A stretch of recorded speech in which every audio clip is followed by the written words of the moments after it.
Hi, everybody. Welcome into the Irish NFL show. It's Sunday night. Can I just take the opportunity to wish everybody here a happy bank holiday if you're in the Republic as well, off work tomorrow, unlike me. But uh, great show tonight. We've got Jeff Reinebold coming on here now. We've got Gano coming up next, and we're on the NFL Ireland Facebook page for the first time. So welcome if you're watching there.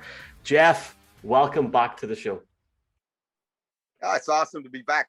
It's always good crack when I'm on with you guys. How about that? I used the Irish word.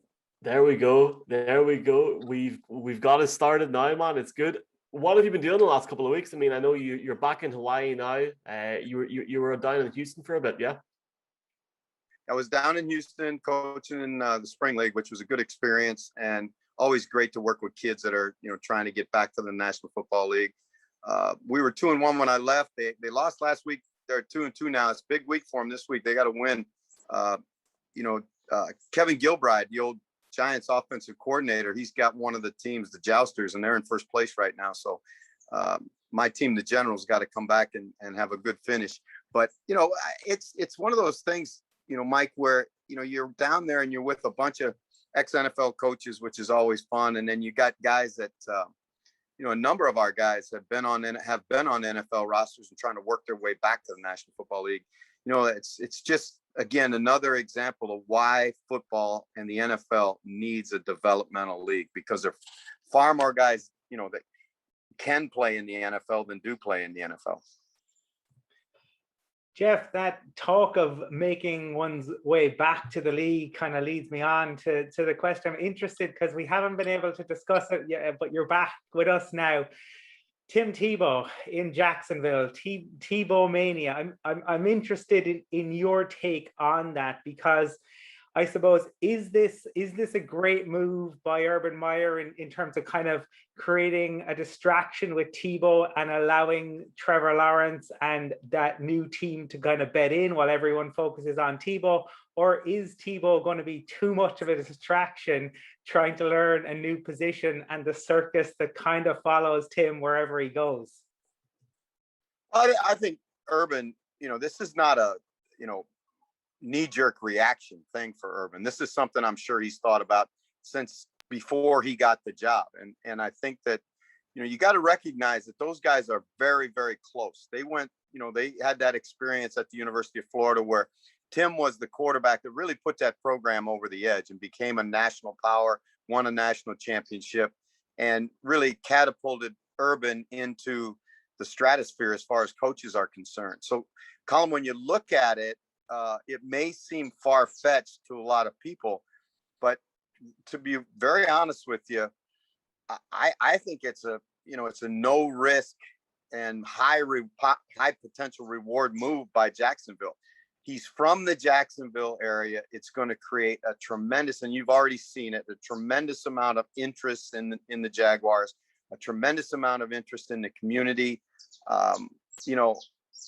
There's an old saying that Al Davis used to say all the time, and it doesn't matter what they say about you as long as they spell your name right. And I think that's really true when it comes to, the Jags need a shot of juice. They got the Trevor Lawrence juice and they got the Urban Meyer juice, but the Tim Tebow juice is a different kind of juice now, especially when you're talking about that area in Florida.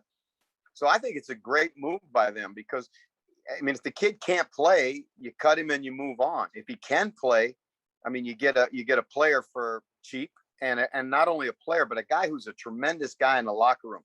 One of the things that coaches try and do when they come into a new situation is they want their guys.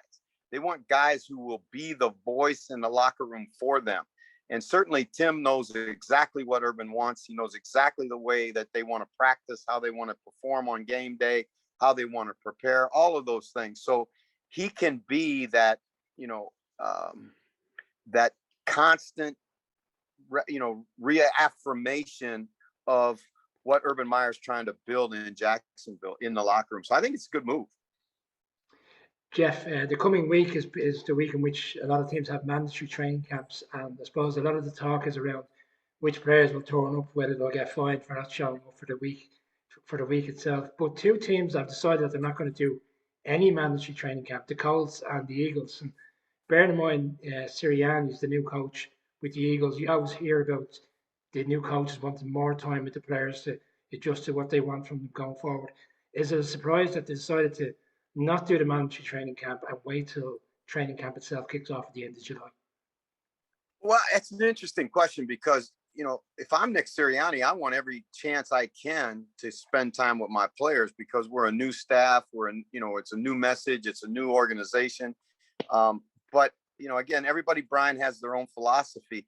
I think some of this, and you watch how the Saints have, they've changed their OTA schedule, their off-season training schedule. And they're not the only team. And I think that's a reaction to what, the Players Association is trying to get the players to not go into, quote, voluntary workouts. But the reality of it is, if you're a fringe guy or you're a bubble guy or you're a young guy, you need to be there. You need every chance you can to make a positive impression.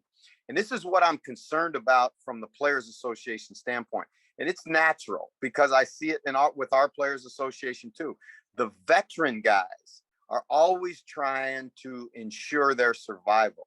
And this can be an opportunity now for them to ensure their survival. Because if the rookies aren't in, if the undrafted free agents aren't in, if the guys that are, maybe, free agents that were signed in the offseason, street free agents from another team, well, those guys are going to miss opportunities to make that football team and to make an impression. And so I just really think that I don't like it. I'll be honest about it. I don't like it. I think it's selfish by the players. And I think it's already proven to have hurt some players where guys get injured working out on their own and then their insurance doesn't cover it. And, you're talking about a guy losing millions of dollars because he, tears an Achilles tendon working out on his own. I just really, really believe that they need to be in. They need to be with the strength coaches. And Coach Vermeil used to say it all the time. You build a team in the off season. You coach a team during the season. And when he talks about building a team, it's not only acquisition of players. It's creating the culture that you want. I know for a fact when he was in Kansas City, he and his wife would personally have every player and their families to their home and for a barbecue just to spend time with them, to get to know them, for them to get to know Coach and his wife, because you can't underestimate how valuable that is over the course of a football season. Jeff, I'm amazed you started off using crack in the appropriate context. Next, we'll have to migrate you onto like how's she cutting and other appropriate Irishisms. We'll have you fully coached up. We'll build you up in that regard next while as well. Well, I tell you what, we can make it like language exchange, because I'll give you some pidgin Hawaiian and we'll say, the kind. Well, when you use the kind, that could mean anything. So, right. So there's your first Hawaiian lesson. And I got cracked. And now what was the other one I get now? What's the next one? How's she cutting? How is she cutting? How's she cutting? How are you doing? How's she cutting? You got to say it with that. What's that mean? It just means how are you? How are you doing? It's more of more columns area. I'll throw it back to you. I'll throw it back to you in pidgin. When you see somebody and you want to ask them that same question in Hawaii, you go, "How's it, brother? How's it, brother?" Got it. Yeah. This is great. The Irish Hawaiian exchange is already going swimmly. Just send over some of the sun, Jeff. We'll call it even at that. We'll be great. But no, a more serious question. We've got obviously Graham Gano on the show later on. He's been a very successful kicker in the league. You obviously have been such a stalwart of the coaching decision, especially on special teams. And we're as close to the salad days of the NFL season it can be. But there was a bit of important news like a week or so ago on the Pat McAfee show. Adam Vinatieri, the NFL leading point scorer, announcing his retirement. Obviously, I'd like to think as a Pats fan, and many Colts fans will think this as well, he's destined to go into the Hall of Fame. But what made Vinatieri such a great kicker for so many years, Jeff? And what are your thoughts, obviously, on his retirement now? Well, obviously, it's sad on a couple fronts, Mark. For me personally, because Adam was the last of the NFL Europe guys hanging on. He had kicked in NFL Europe and was very successful. And that really was what catapulted and started his career. And, had there not been an NFL Europe, maybe there wouldn't have been a Vinatieri. And, I agree with you, Mark. I think he's a Hall of Famer. I think he's I know it's tough on kickers, right? It's hard to get kickers in. It's, Steve Tasker, the greatest special teams player of all time, has been nominated about 6 times and isn't in, which is a travesty to me. But if Adam Vinatieri is not a Hall of Famer, then I don't have any more use for the Hall, because you look at what he has done.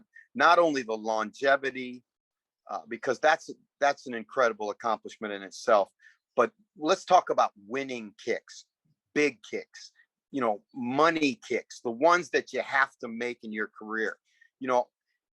Would the Buffalo Bills history be any different if they had Adam Vinatieri on those 4 Super Bowl teams? Well, I guarantee it would have, because they would have had Super Bowls hanging in their, trophy case in Buffalo. And that, to me, is the mark of a kicker. Can you make the big kick? And he did it over and over and over again. So again, to me, it's a sad end, because we're going to miss his competitiveness, his professionalism, his, outstanding talent. Obviously, Pat McAfee announcing that the whole Vinatieri news on his show on the internet, a bit like Jeff and his Coffee with Coach show, which you can get once a week as well on Jeff's Twitter account. Jeff, we're going to try and blatantly do one more quick round of questions. The last time you were on here, we were talking about the London Games and about the international expansion. And I know you were talking previously about how, you almost feel quite protective, about London having 4 games and stuff. It looks like they could still have 4 games, like the 2 guaranteed, 2 other games, which could be good for games itself. But now this week we're seeing about the games in Germany. Me, you, the boys, Allianz Stadium, that's good. Jeff, yes? I think it's fantastic, because the more we can get the Irish NFL show on the road, the better it is, because I'm hopeful to be over in London for the London Games, and I know you guys are going to be in town, and certainly we'd love to do a show together with you guys. And what better place than some beer hall in Germany to put the crew on the road and go to Germany for one. So I'm excited about it, as long as, with the caveat again, that it doesn't cost London any games. But from what I understand of it, these are games that will be independent, standalone games, and that the NFL is now sourcing cities that want to have a game in their community. So, for example, whether you're Frankfurt or Cologne or Berlin or Hamburg, all cities in Germany that have had NFL Europe, at least NFL Europe experiences, I think it's a great opportunity for the game to continue to grow on the continent. Jeff, I suppose you were last on with us just after the draft, and at that point, the Falcons had taken the unicorn of the draft in Kyle Pitts, and it looked like Matt Ryan was staying. That offense looked like it was going to be so explosive, but we've obviously seen Julio wants out. With Julio all set to basically pack his bags over the next few weeks, it looks like. Do you think the Kyle Pitts pick was the right one? If they, by all accounts, they maybe knew Julio wanted out anyway. Does it make sense to take a player like that if you're losing your WR1? I think so, because I think Kyle Pitts is just such a generational talent. When you have, there are 2 philosophies, Colin, when you approach the draft. One is you're going to take the best player available. Number 2, you're going to draft to need.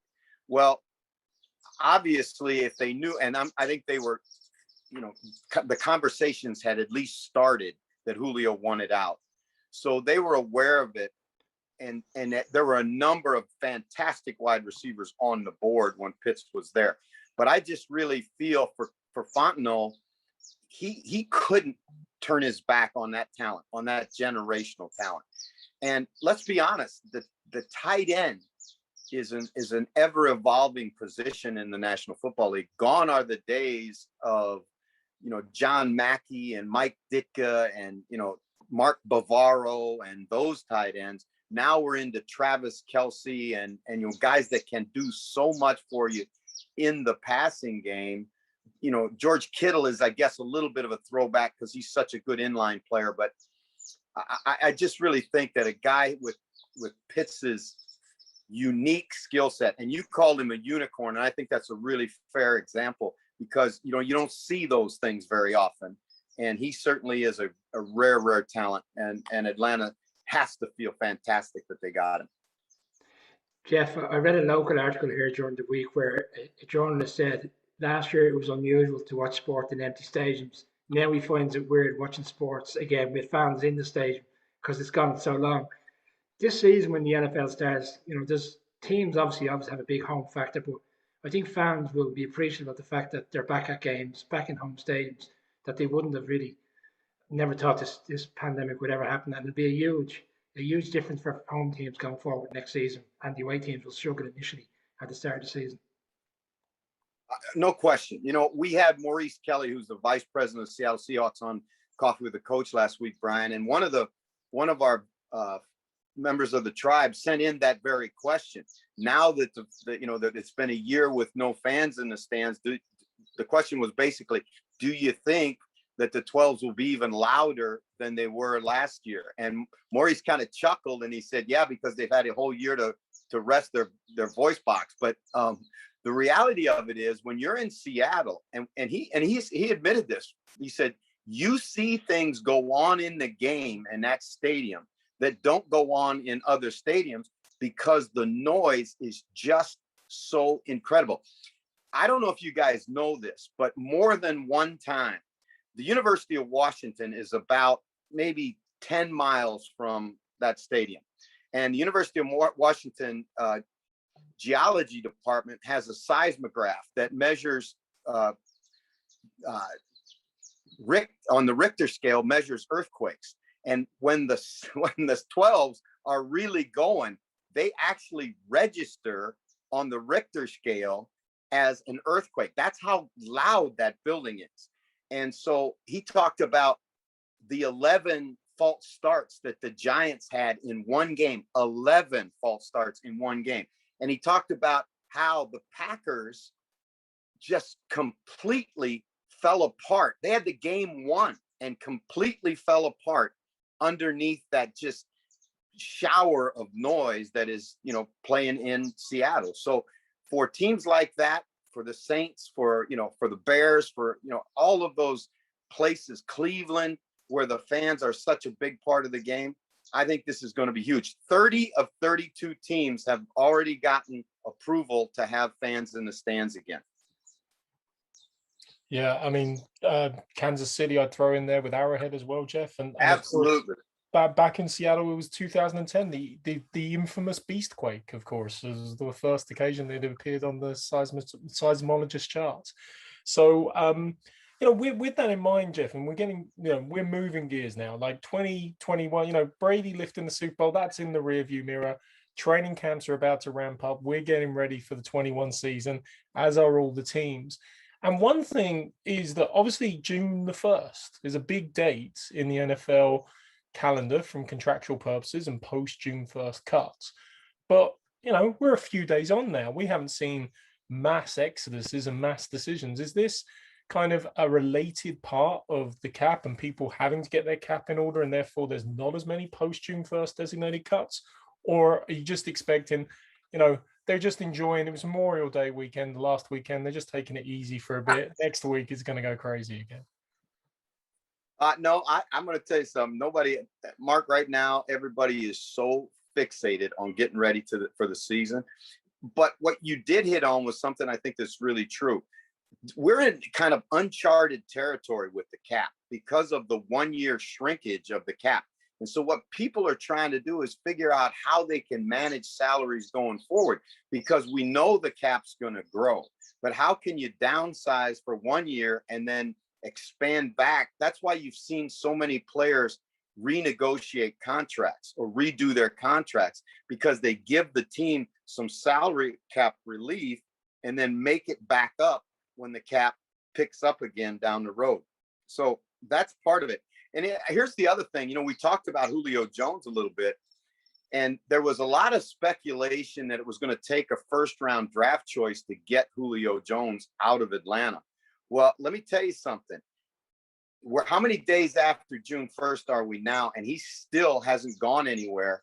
And that tells me that two things, that the Falcons are sitting really tight on the money, right? They want whoever gets Julio to offset the money that they owe him against their cap. And because they're going to get some cap relief because it's post June 1. And I think the truth of the matter is nobody's offered a first round pick, at least not at this point. Because I think if the Falcons got a first round pick and some relief, salary relief, he'd be out of there right now. And because they want to move on. I mean, the longer it lingers, the tougher it gets. It can get acrimonious, after you stay. It's like a divorce. Sometimes, man, you just got to move on. Jeff, on a side note, an Atlanta fan said to me, a friend of mine the other week, he said, there's no way Julio go less from the first. There's no way and everything. And I reminded him that Randy Moss, of course, went for a fourth rounder and then subsequently for a third rounder back to the Vikings. And his face was, it was quite funny, but it was devastating for him. He suddenly realized, I might be deluded here. Well, you're right. I mean, the reality of it is, Mark, it's a soft receivers market in free agency, right? And so if it was soft in free agency, it's soft at the trade deadline too, So again, they're going to get as much as they possibly can for Julio. And there is interest in Julio.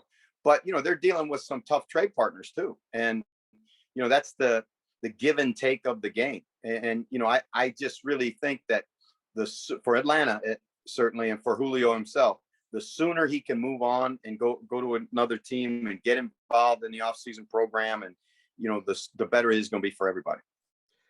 Time will tell, and we will see what happens with Julio, with Aaron, et cetera, et cetera. But Jeff, you have your own show as well. I guess for just before we go, for anybody that hasn't watched your show before on Twitter, on YouTube, do you want to just tell us just a bit about it?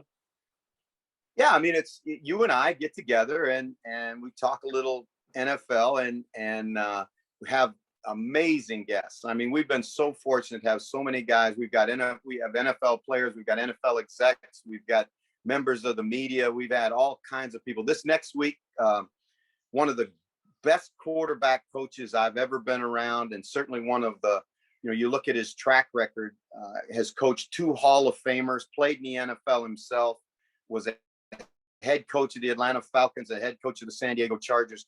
June Jones is going to come on, and we're going to talk quarterbacks because we're going to go through, how you select them, what you look for in them.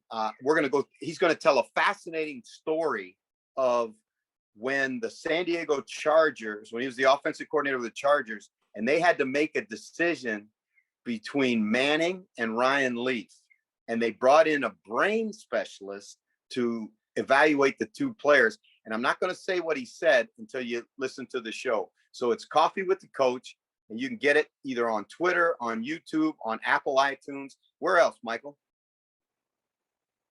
Spotify, all good podcast providers. So the show goes out it's a different day of the minute each week. Usually on Tuesday during the season, the audio goes out around the weekend. Just search Coffee with Coach on podcast form. You get a mixture of the cerebral and you get the crack with Jeff as well. Jeff, you always bring the crack, in fairness, and we want to thank you again for being so generous with your time. We appreciate it. We look forward to getting you back on again as we kind of move throughout the summer and into August and pre-season. But we'll let you go and enjoy that beautiful summer day that we see behind you. So thanks again for being so generous with your time. Hey, it's my pleasure, fellas. I love this island to island football exchange we're having. Okay, folks, our next guest on this week's edition of the Irish NFL Show is none other than New York Giant Graham Gano. Graham, welcome to the Irish NFL Show. Thanks, guys. I appreciate you having me. Graham, we usually ask our first question in regards to Irish heritage, but I know you have Scottish heritage. That's right. Yep. My mom's from Scotland, and I used to have a thick Scottish accent, but my wife probably still wishes I did, but I don't have it anymore. Well, maybe you can top up at some point the next time you're over, Graham. But look, you're a well-established kicker in the league at this point, and I know we're going to delve into that in a little bit. But can you take us back? Like, how did you start off kicking, and what was it that led you down that path? Actually, never wanted to be a football player, American football player growing up, because I thought wearing the tight pants was a bit weird. So that was literally the only reason I didn't want to do it. I was a soccer player, and my dream was to play for the Scottish national team. Having been born there, we lived there, I think, for 3 years when I was born. Then we moved to Canada, then back to Scotland, and then Germany, and then finally the U.S. So played soccer all those years, and then when we moved to the U.S. In Pensacola, I went out for summer school for soccer, and I realized they didn't have it. All they had it was for the women's team.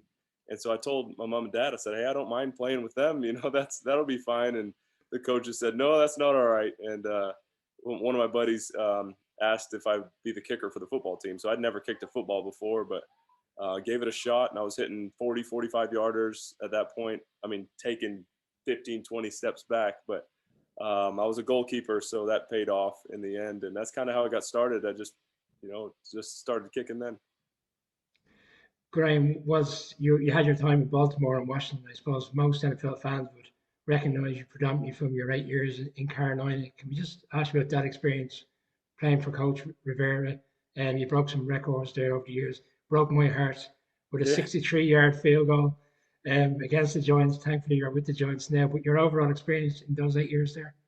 Yeah, it was fantastic. I try not to talk about that 63-yarder much anymore now that I'm a Giant. But yeah, that was very memorable for me. I actually had a chance at that 63-yard same hash to win the game against Atlanta years earlier, and it got tipped at the line of scrimmage. And I knew for a fact it was going in. Like the line on it, even the Thomas Morstead from the Saints texted me and said that was going in. Like, we see the angle, and I was like, yeah, no. But so when that came up, you know, I was just excited for the opportunity. Coach Rivera is fantastic. I know he's playing for our rival now. I actually texted him last night, texting the enemy, but you know, he's a great man. My wife played softball at Florida State, and his daughter played at UCLA, so they're playing in the World Series right now. They got the best of us last night, but we were just going back and forth about that. But yeah, he's a great man, incredible coach, you know, very good players coach. And yeah, I really enjoyed my time there in Carolina with him. Graham, we previously had on our show a young Irish guy called Tyg Leader, who's trying to make it in the US as a kicker. And he commented actually on the level of detail involved really in the operation of kicking field goals. And I'm kind of intrigued by this because he was talking about the specificity and the professionalism that he didn't necessarily expect coming from more European-based sports. And look, we mentioned the 63-yarder, but I'm thinking in your career, you know, you had like franchise record in Washington and multiple overtime winning kicks, longest field goal in playoff history with the Panthers. You had 3 for the Giants the other year against Dallas, over 50. So you're used to these long and really critical kicks. I mean, could you tell us a bit about, the technical, the craft, the nuance, the detail in those type of situations? When I first got into it, I definitely didn't realize all the detail and stuff. Starting out, I'd spray kicks left and right. I could kick it a mile, but if it wasn't straight, you know, it didn't matter. And just over the years, you know, when I first got into the NFL, as I kicked 1 year in college with field goals and extra points. So as I started out, I didn't really understand the fine details, you know, the little things like, you know, if you're kicking into a wind, you lean the ball forward to cut into it. If it's a right to left wind, you lean it to the right. And there's so many little things, you know, if the laces are facing back, if the laces are left, you just strike the ball a different way and have a different follow through. And every kick has to be, you know, 1.3, 1.25 seconds or else it's blocked. And so all those little things you just pick up over time. And so, yeah, over the years, I've learned that. Riley Dixon, my holder now, he's unbelievable. And Casey, my snapper, the detail and the effort and everything they put into their work makes my job so much easier. So we were like an example of that. We played Seattle last year, and we were kicking towards their open end, that the two corners are open, and the wind, I think, was going from right to left. And so I looked at Riley and I said, hey, I want this kind of hold. And in the middle of my steps back, it completely shifts the other direction. And so I look at him as I'm taking my steps back. I say, hey, did you feel that? And he's like, yeah. And I mean, we don't have much time. The play clock's running down. And he goes, I got you. I'll change it. And then, I mean, it was that quick. And he changed the hold, and we hit it right down the middle. And I mean, if he hadn't, that kick probably would have sailed wide. I mean, it's just little fine details. And I mean, exactly where you strike the ball. If you plant just a little bit too far forward, a little too far back, it misses. So there's a lot that goes into it, and a lot of trust in those guys, a lot of faith in my line in front of me. And yeah, I mean, I enjoy it. You know, you work on it so much, and it just becomes just something you really love to do. Obviously, looking forward to seeing what happens over the next season as well. Graham, you're 1 yard shy of Matt Prater's 64-yard record. Is that a personal goal for yourself over the next few years? Yeah, 100%. I remember I was sitting in the locker room in New Orleans. We were playing at New Orleans, and I think we came in for halftime, and Brad Nortman was my holder then for Carolina. He said, Prater just hit a 64-yarder, and I remember being like, no. I mean, I was happy for him because he's a great guy. But at the same time, I was like, I wanted to break that record. So, yeah, I mean, those opportunities don't come up very often. You know, I've had 2 chances at I think, 63-yarders. And, yeah, it doesn't happen very often. I know Joey Sly had a chance or a few chances last year, but I definitely would love that opportunity. And kicking in New York, it'd probably have to be a little earlier in the year, unless I get a real boost of strength in my leg in November, December. But yeah, that's definitely one of my goals. Graham, I suppose one of the things that's changed this off season is the number structure, and we've already seen Sterling Shepard move to the number 3.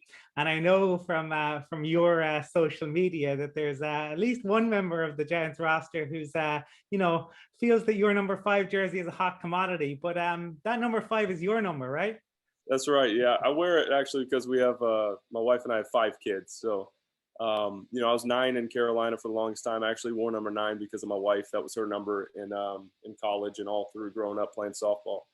And so when I came to the Giants and Riley had 9 and he wasn't giving that up, I looked, and 5, you know, it had some meaning behind it for us. So I stuck to it. We've had some discussions, Pep and I, but it's not going to happen. He was wondering what a number goes for, and I told him, and he said, no, that's not happening. I'll just keep 21. So I'm not going to say what that number was, but it was a bit too high for him. Graham, can I just ask you about Dave Gettleman? As a Giants fan, I've been quite pleased with what he's done over the years, but like any general managers, there's always a narrative around decisions they make. In Carolina, there was the Steve Smith, Josh Norman, he's traded Beckham. You know, he's made tough decisions over the past few years, and you've been fortunate to work with him both in Carolina and now with the Giants. Just behind the scenes, what kind of guys you'd like to be around with the players and stuff? I think he's great. Personally, I mean, I love the time that I spent with him in Carolina. You know, I think he's a great guy. He's a straight shooter. You know, he'll tell you the truth, whether you want to hear it or not. And I feel like you get a lot of that in New York, especially with Coach Judge. And, you know, sometimes people don't want to hear the truth, but I've always respected that. You know, if somebody's going to tell you one thing, I'd rather hear the truth and just be able to take it. You know, if I miss a kick, I expect to be yelled at. So, you know, stuff like that. But I've always appreciated Mr. Gettleman, and I think he's done a fantastic job. I mean, what he was able to create in Carolina with that roster and the amount of success that we had when, you know, he took over was pretty incredible. So, you know, I think things take time. You know, I think like anybody, you know, if you're not winning games, there's always going to be the people criticizing you. But, you know, at the end of the day, it's what happens in the building that matters. And I think he's building something pretty special on our team. Can I just ask you quickly about Coach Judge? Because I suppose when he got the job last year, a lot of Giants fans really didn't know about his background too much. But I think from day one, it's very clear what you see is what you get. He tells it as he sees it. Yeah, it's true. Yeah, 100%. I mean, you hit the nail on the head there. I think we all love him. All the players love him. He's hard nosed. I mean, he's tough, but I mean, you have to respect that. And he's making us a really good football team. Everybody believes in him, And I think that's what New York needs. That we need that type of coach. And I've been playing for a while now. I've seen a lot of head coaches, and I think he's going to do a fantastic job. He was definitely a very good special teams coach in New England. You didn't want to go up against his special teams units. So I think he brings a fire to our team that's definitely gonna we're definitely gonna benefit from. Graham, just what you were saying on earlier, I'm tempted to imagine that number 5 goes for about 5 kids' college education or something like that. That's a good way of calculating out. And also, you want to beat obviously the 64-yarder. I always think, as a kicker, are you looking at places like, when are we playing Mexico City? Like, can we play that away game there, or even down in Colorado against the Broncos? 100%, 100%. Shoot, when we played in Denver. Actually, I practiced in Denver, and the ball was flying. I've had people say it doesn't matter, but I was nailing some long kicks, and I actually lined one up from 75 and made it there. And this was when I was playing for Washington, but actually they had just released me, and I was practicing up there with a buddy of mine. But yeah, the ball really flies up there, so you hope for that. Shoot, I had we played them in 2016, and another one of my goals was to hit a touchback from the 20 if there was a penalty, and that happened in Denver. And I was like, okay, if I swing as hard as I can, I have to hit the ball right here. I've got a shot at it. I'm either gonna miss it completely and shank the kick, or I'm gonna hit it way high, and I hit it perfectly.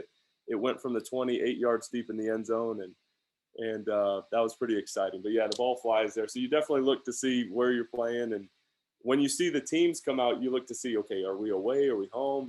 What's all that about? But our stadium gets pretty windy, so if I get favorable conditions, I definitely think I have a shot. But at the end of the day, whatever kick they send me out there for, I just want to make. So that's my main goal.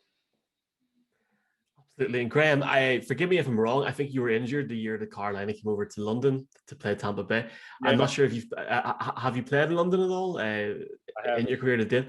Is that a goal? Because I know, I think it would give Brian a mini heart attack if the Giants came to London. But even even just personally, a game in Scotland would be nice. But we've seen this week as well the news coming out that Germany might get a game. I'm sure you'd love to play internationally before you finish up your career. That would be great. Yeah, I've let's see. I think I've missed it twice. Or no, I know Carolina did. I think I missed it in New York. Have they played there yet or no?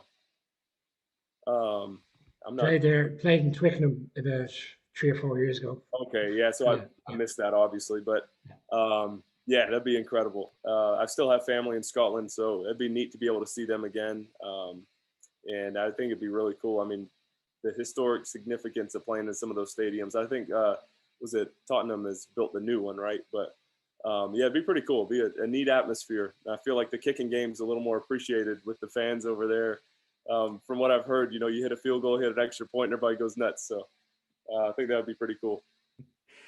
Graham, I suppose one of the things that's been interesting over the last few years, we've seen Von Miller develop this pass rush summit, and this year now there's tight end university. So I'm wondering, do you think at some point in the future we might see a kickers camp where the kickers get together and kind of exchange tips, or are you guys a law unto yourselves? Yeah, it's funny. It's kind of like a fraternity. There's not many of us that do it. And everybody kind of knows each other. There's guys that I haven't even met in person that I've exchanged text messages with. And John Carney, he kicked for the Giants, I think for a year or two. I went to work with him years ago because my wife was from San Diego, and that's where he lives and trains. So I would go there and work with him, and he'd have a lot of guys come in for, he calls it the launching pad. So I did that with him a little bit, was able to kick with some guys. And now with all these kids, I kind of have to stay home. But like last week, I was kicking with Clemson University's kicker, and you kind of have guys come and go. There's a lot of guys that live in Charlotte, so I get to work with them a bit. But maybe I'll have to think on that. I have to see if I could set something up over here on the East Coast.